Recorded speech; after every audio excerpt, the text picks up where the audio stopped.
wanted to echo Mishka's thanks to the Rocky Mountain College, University Christian Fellowship, World Vision Canada, Faculty of Social Work at the University of Calgary, and the Pembina Institute, among others. And I also wanted to point out and thank the excellent work that Mishka has done in bringing this event together. He's obviously moved it forward and has been in many ways a regular presence, popping up all over Canada on this particular issue and finding creative ways to raise it and ask the question that we're here today to ask.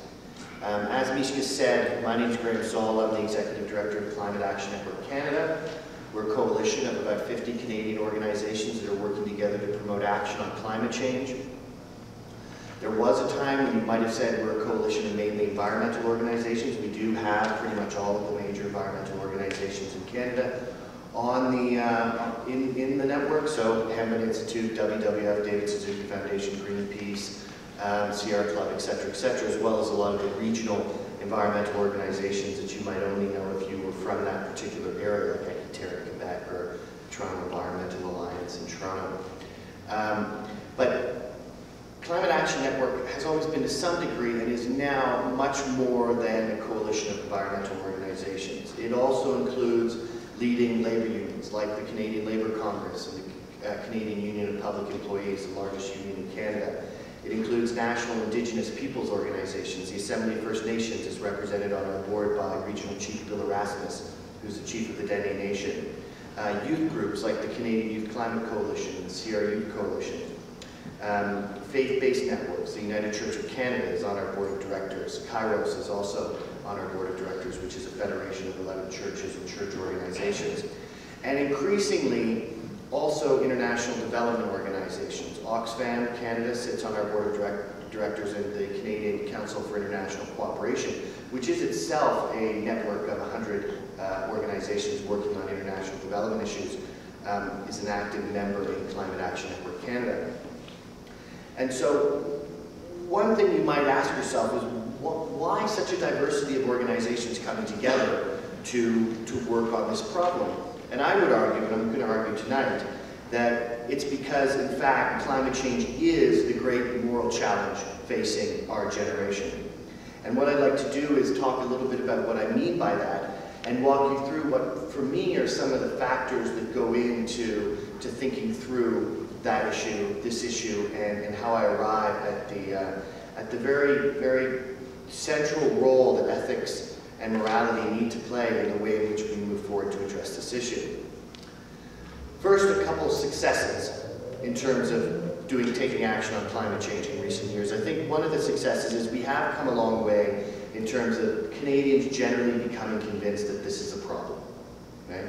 As well as becoming convinced in a broad sense that governments in Canada need to begin to reduce their greenhouse gas emissions. I mean, the basic problem is now relatively understood and accepted.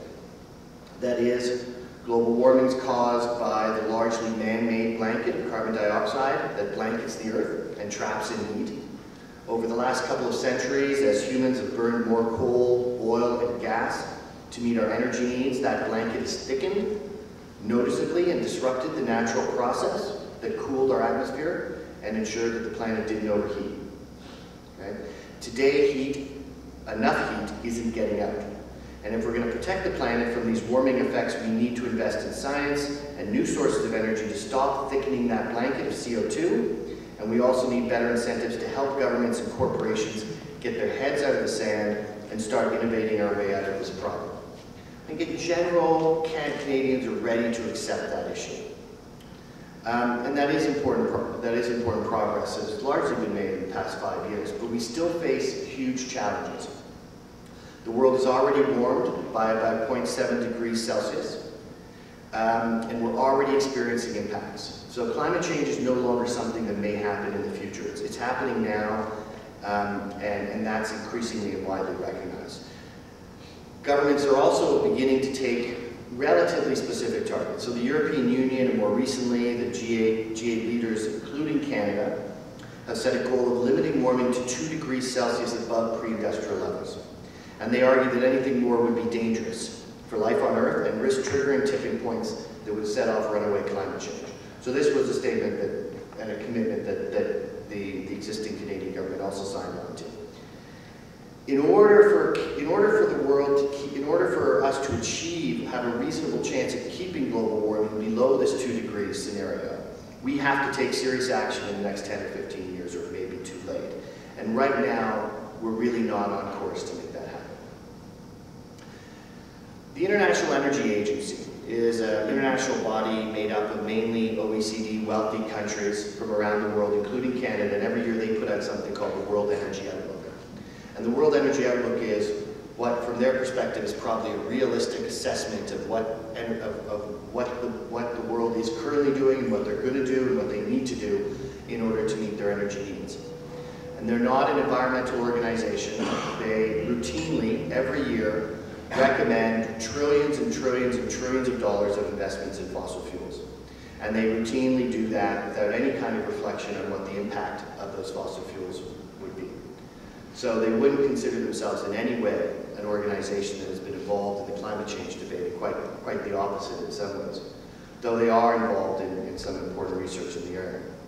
This year they did an interesting thing. They looked at what all the countries were doing, like they do every year, and they looked at where the energy needs were going to be, and they looked at what the most likely scenarios were, and they gave a realistic projection, as they always do, and they made the same sets of recommendations in terms of the need for trillions of dollars of investments in fossil fuels. And then they kind of said, an interesting aside, they said, oh, and if we actually do this, the world there's a good chance the world will have committed itself to 6 degrees of global warming by 2100.